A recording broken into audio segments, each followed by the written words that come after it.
sebelum kita mulai pelajaran, berdoa dulu.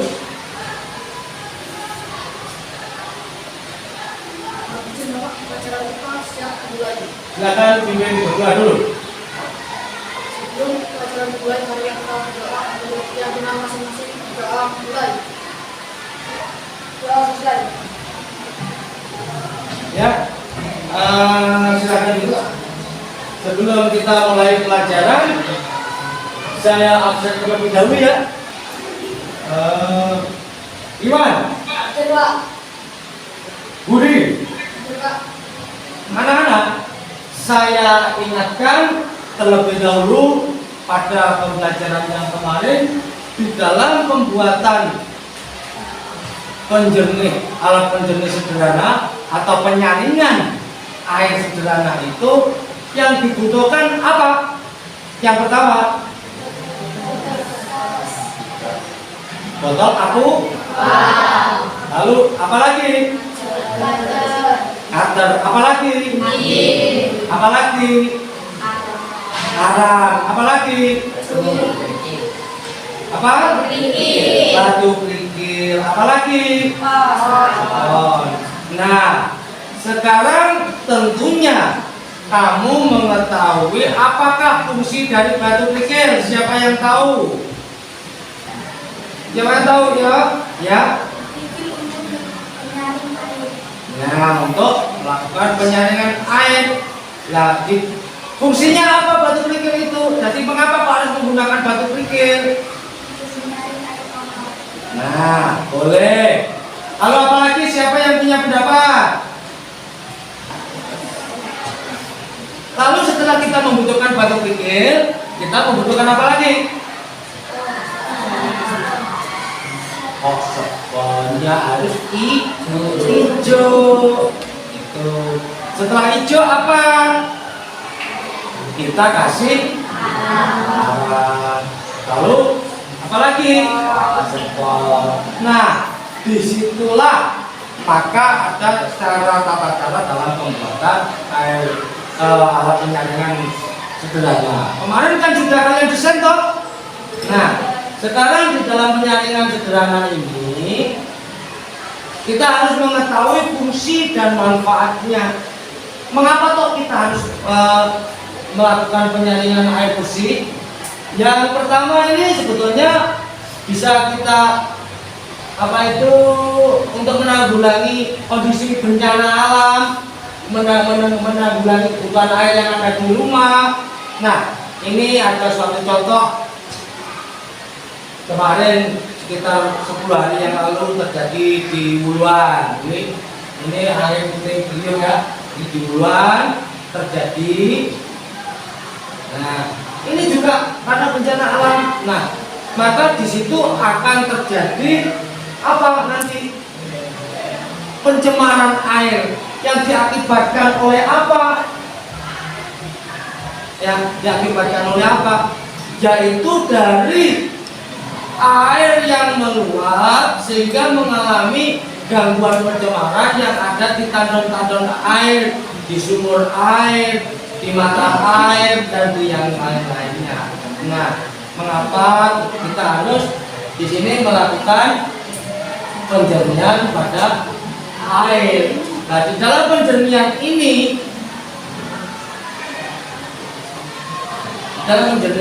tentunya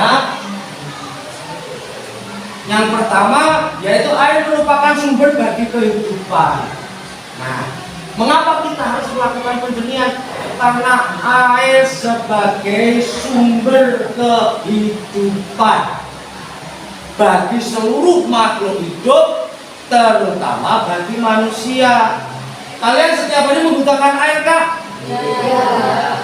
Nah, air untuk apa saja? Minum, memasak, cuci-cuci, mandi, dan yang lainnya. Air itu sangat dibutuhkan. Kalau kita tidak peduli dengan kondisi air, maka apa yang terjadi? Maka kita akan bisa krisis air. Maka kita akan bisa kekurangan air. Air apa? Air yang bersih. Sumber air bersih dan jernih ini semakin langka serta didistribusikan pun tidak merata. Ini terjadi di perkotaan. Kalau di daerah kita air ini sangat gampang ya. Yang penting tidak melakukan atau tidak terjadi yang namanya pencemaran yang dilakukan oleh kita, oleh manusia di situ. Nah, adapun lagi yang kedua, yaitu kita mengidentifikasi bahan alam dan alat teknik prosedur pembuatan penjernih air dengan menggunakan bahan-bahan yang ada di daerah kita, di sekitar kita. Jadi kita tidak usah cari yang sulit-sulit. Di sekitar kita ada kerikil, ya kita mencari kerikil. Di sekitar kita ada hijau, ya kita pakai hijau. Maka kita tidak perlu menggunakan alat penjernih air itu yang istimewa atau yang dari kita sampaikan itu dari industri ataupun dari pabrik-pabrik. Kita bisa membuat penjernih air secara sederhana. Ini sebetulnya tujuan saya memberi pembelajaran kepada kamu tentang penjernihan air. Lalu yang kedua, bagaimana cara mendapatkan air bersih dan layak pakai, yaitu memiliki mulia keruh, kotor atau berbau dapat berupaya, yaitu air merupakan sumber bagi kehidupan. Sering kita mendengar yaitu disebut planet biru. Planet biru itu adalah suatu keadaan kondisi alam ataupun planet kita ini berwarna biru dan juga dengan kondisi air yang bersih. Karena air itu menutupi kurang lebih 3/4 permukaan bumi. Ini di air. Namun tidak jarang kita mengalami kesulitan dan mendapatkan air bersih. Mengapa kita kok kesulitan mendapatkan air bersih? Ayo, siapa yang tahu? Karena kita tidak peduli terhadap lingkungan, terutama tentang menjaga kondisi kebersihan air. Ya kan? Itu. Lah, itu diakibatkan oleh apa? Kalian membuang sampah sembarangan, lalu tidak menjaga kondisi keadaan alam. Itu akan mengakibatkan pencemaran air. Contoh, ya, membuang sampah di dekat sumber-sumber air, akhirnya airnya warnanya merah. Kalau sudah merah, yang jelas kan berbau, kan ya loh. Kalau sudah berbau, justru itu banyak macam-macam bakteri yang muncul. Kalau sudah banyak bakteri yang muncul, apa yang terjadi? Ya nanti akan terjadi penyakit macam-macam, mustabel, gatal-gatal dan yang lain-lainnya. Itulah fungsi dari kita menggunakan atau menjaga kondisi keadaan air. Sumber air yang bersih ini terdapat di antaranya. Ini kan harus mengetahui sumber-sumber air. Mata air, sumur galian. Sumur galian itu kayak apa? Yang ada di rumah-rumah kalian. Itu namanya sumur galian. Sumur bor itu diambil dari bawah tanah. Tahu kan sumur bor? Yang sering diambil airnya itu di daerah kita di Timur Jawa ini kan ada pemanfaatan sumur bor.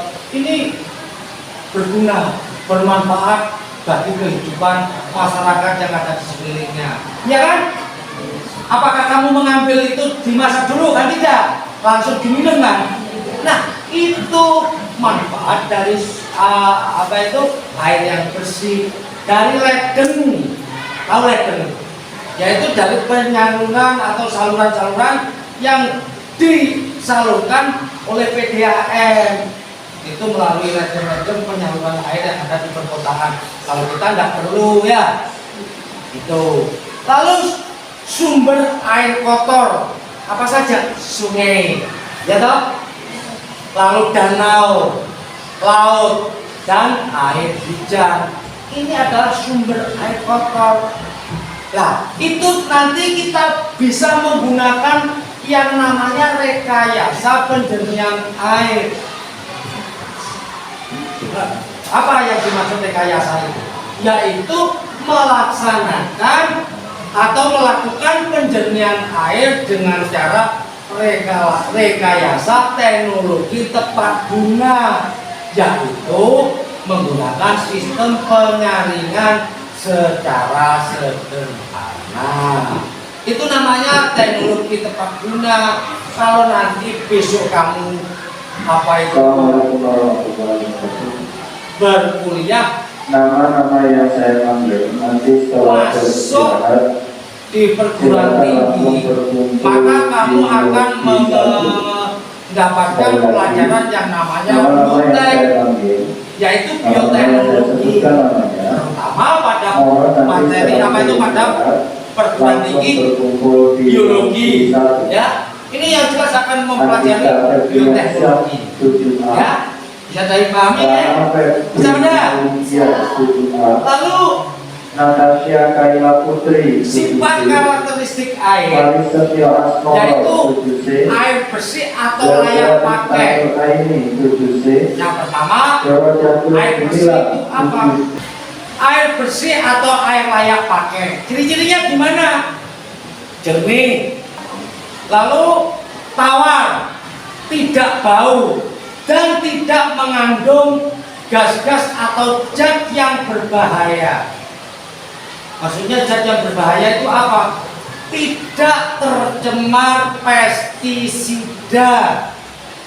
Ya, pestisida itu apa? Yaitu limbah dari organ obat kimia yang untuk menanggulangi, yaitu tentang insekta dan sebagainya. Ini adalah pestisida. Lalu tidak mengandung bakteri. Anak-anak, ya, kalau air kamu kotor itu kadang-kadang kalau kamu main mandi itu kan sering gatal-gatal loh. Itu ada bakterinya. Ya, ada bakterinya. Lalu tidak ada virus yang berbahaya. Ini adalah ciri-ciri air bersih. Lalu air kotor, yaitu keruh. Keruh itu tidak jernih ya, warnanya merah, lalu baunya nggak enak. Ini namanya air kotor. Lalu berasa itu istilahnya itu kalau kita rasakan itu ada pahit-pahitnya, ya. Berbau, lalu mengandung gas, baunya menyengat. Kalau ada bau menyengat itu secara otomatis ada gas, ya. Kadang-kadang kalau dalam itu istilahnya limbah itu ada amoniaknya, ya, ada nitrogennya. Nitrogen itu adalah unsur air yang terdapat di dalam udara maupun di organ manusia ataupun di limbah-limbah. Tetapi kalau di limbah itu terlalu besar, itu unsur N, disebut nitrogen. Lalu mengandung bakteri. Nah, kalau kita mandi di air kotor, jelas kan? Gatal ya. Itu sangat berbahaya.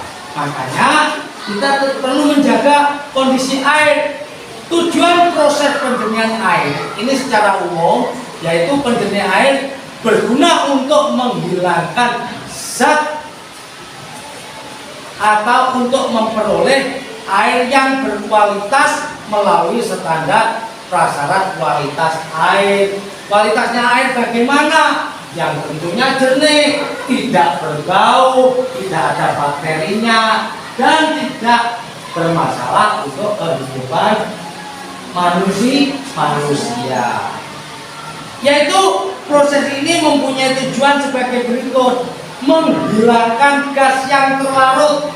Gas terlarut itu apa? Gas yang terdapat di dalam air kotor, sehingga dapat dihilangkan dengan melakukan penjernihan. Tetapi bagaimana dengan penjernihan kita sederhana? Ini bisa menghilangkan gas, bisa menghilangkan zat, bisa menghilangkan bakteri. Mengapa demikian? Karena bakterinya itu akan menempel pada penyaringan itu dan bisa digunakan untuk mandi dan cuci-cuci saja. Tetapi kalau untuk minum masih belum bisa digunakan, harus digunakan penyaringan secara modern. Karena ini dikonsumsi oleh manusia. Tujuannya apa? Ya nanti yang dikhawatirkan tidak sempurna dalam pelaksanaan penyaringan, yaitu menghilangkan rasa pahit, rasa getir. Itu kan yang jelas pada air kotor. Ini terjadi pada air kotor. Lalu membasmi bakteri patogen yang sangat berbahaya, memperkecil sifat air yang menyebabkan dan terjadinya endapan pada pipa saluran. Nah, ini nanti perlakuannya seperti ini, ya. Ada sistem perlakuan. Alat dan bahan nanti yang perlu kamu siapkan, yang sesuai desain yang saya sampaikan, ini adalah hanya mengulas atau menyampaikan kembali, yaitu hijau, pasir halus, batu alam, kerikil, arang, dan sabut kelapa. Alat dan bahannya adalah sabut kelapa, batu kerikil, yang bermanfaat untuk memfilter kotoran. Hijau sangat efisien buat meminimalisir aroma tidak sedap pada polutan di dalam air. Langkah-langkah yang harus kamu lakukan yaitu adalah ada kain kasar, spon, ya. Itu yang kemarin sudah kamu desain toh.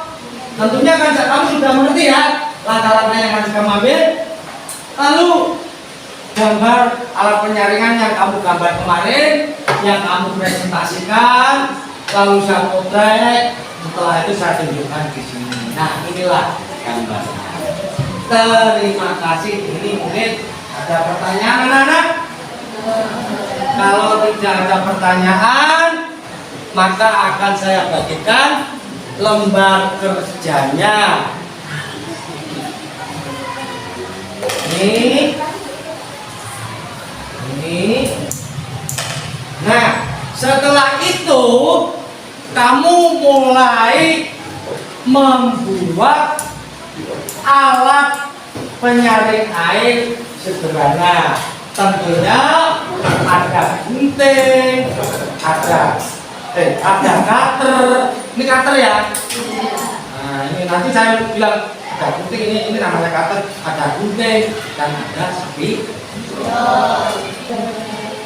Nah, kita siapkan air keruhnya terlebih dahulu. Ini nanti kalian lakukan penyaringan. Ada yang punya bapak cutter?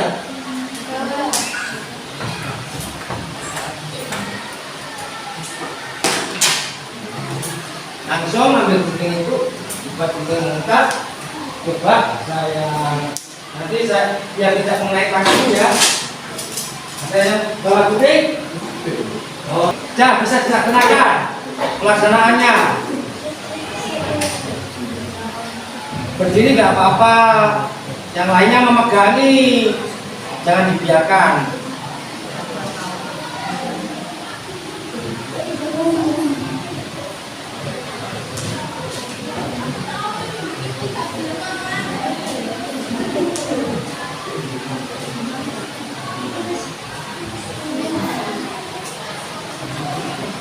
Sedikit-sedikit saja, tenang, nggak usah tergesa-gesa ya.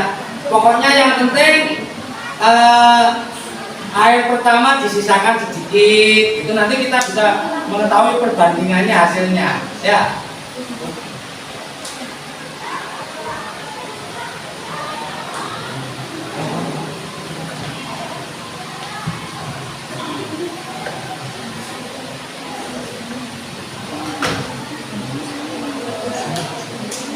Ayo, pelan saja. Nggak bisa. Yang penting apa? Kegiatan kamu akan membawakan hasil. Terus tambahin lagi tuh itu tuh, tambahin.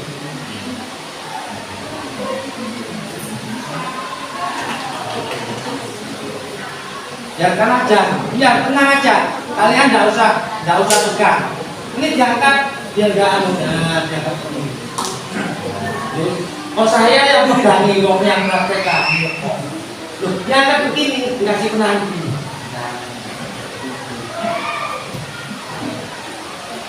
Nah, dari penyaringan yang pertama aja sudah ada penampakan ya? Alhamdulillah. Nggak apa-apa, setiap praktek nanti pasti hasilnya akan berbeda-beda anak-anak.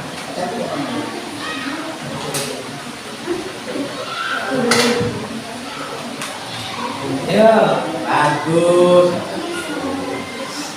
Bagus.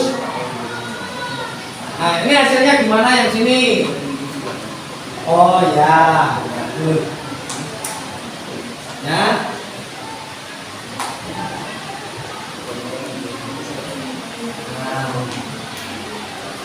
Nah, ada sepotong lewat lagi.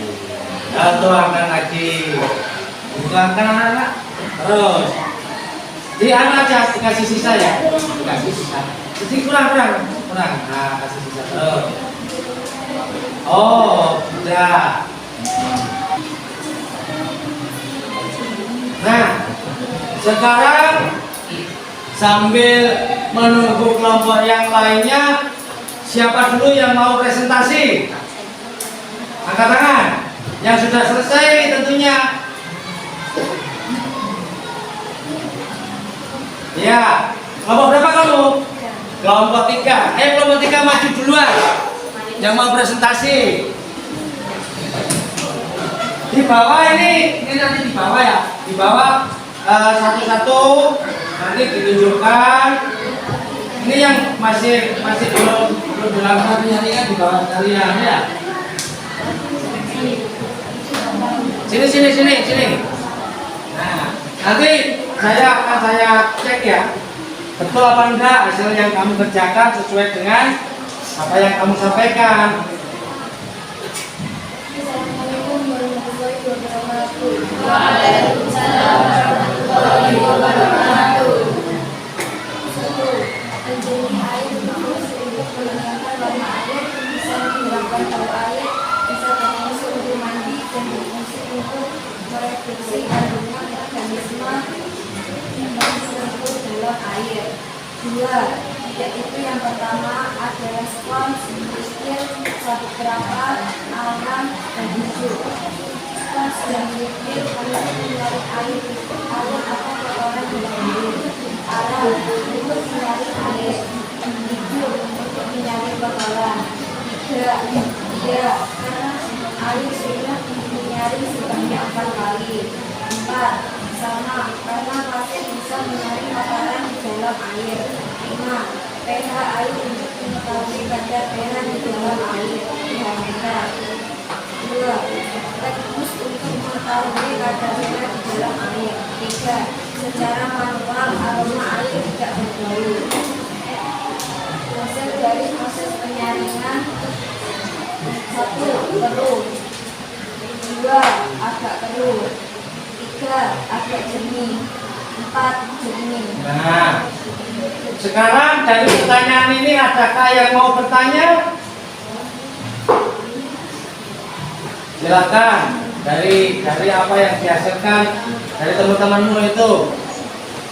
Anak-anak, di dalam teori air bersih ini yang pertama tidak berbau. Jadi saya kurang yakin dari hasil yang kamu kerjakan ini apakah sukses. Makanya saya uji coba dulu ya. Bisa bau. Oh, ini dari sebentar yang pertama. Oh, ini ada baunya ini masih ada kandungan nitrogen ataupun gas-gas yang lain. Ya. Oh, ini agak sudah mulai berkurang. Ya.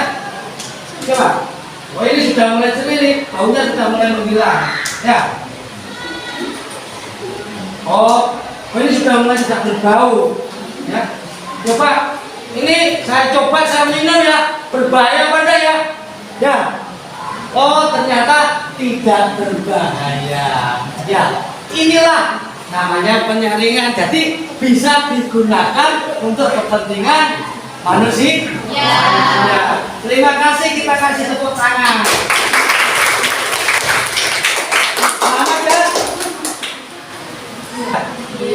Jadi kalau kamu sudah mengerti dampak dari pencemaran lingkungan ini, tentunya kamu harus bisa menjaga lingkungan di sekitar kalian. Jangan sekali-kali kamu mencemari lingkungan yang ada. Ya. Jadi kamu harus betul-betul sayang kepada lingkungan kamu. Setelah kamu mengetahui dampak lingkungan ini, saya mau tanya kepada kamu, apa setelah kamu menyaringkan ini, kalau melihat airnya itu terdampak ataupun mengalami pencemaran itu, apa yang kamu rasakan? Apa yang kamu rasakan? Gak merasakan sedih apa bahagia? Lalu seandainya ya, lingkungan kamu itu situasinya air bersih, nyaman, lalu tumbuhannya itu tumbuh dengan baik, apa yang kamu rasakan? Senang dan bahagia. Nah, dengan pelajaran kita menggunakan membuat praktek penyaringan air sederhana sekarang di dalam hati kamu, apakah kamu merasa senang? Nah, senang. Nanti disampaikan atau diberi informasi kepada masyarakat lingkungan kamu, terutama di tingkat-tingkat wilayah kamu. Sampaikan pesan dari Pak Guru saya ya, tolong jangan membuang sampah sembarangan.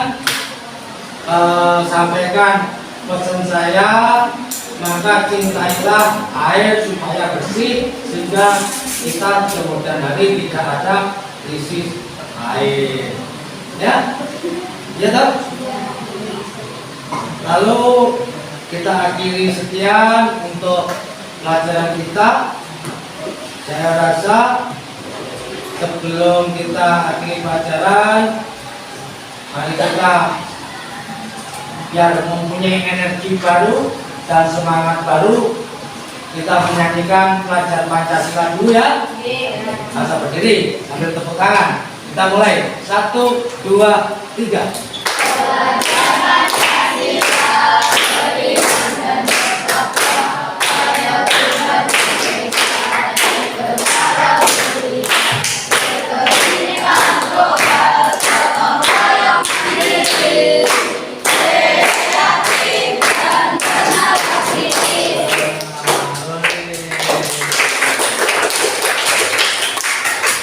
Ini apa? Nah, waktunya sudah habis. Mohon untuk dipimpin berdoa.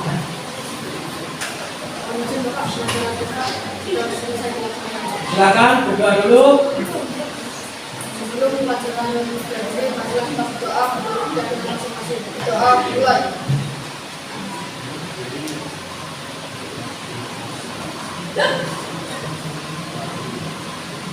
Doa selesai. Ya, terima kasih anak-anak.